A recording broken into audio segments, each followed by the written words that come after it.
Nā, koe nei te rā tuarua o te porotu a ngā tapuhi I roto I ngā rohe pēnei a Waikato, te Waiariki, tatu atura ki Taranaki. I whakatumatuma ake rātou ki ngā ratonga hauora I te rā nei ki te tono I te whakapikitanga ake o tā rātou utu.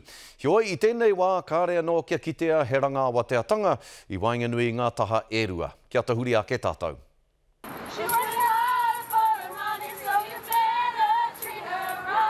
Tērā te karanga a ngā wahine whakawhānau I puta ki ngā tiriti I te rā nei.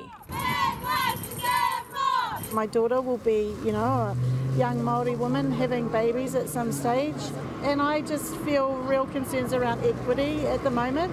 Kua whakahe te uniana I te whakataunga hau a ngā puari hauora. They offered us this one, had one pay increase, but over 27 months, more than 2 years. So it was actually worse. We're asking for a significant increase in the annual salary for midwives, but also a back pay to the date that expired, and that seems to be a bit of a problem.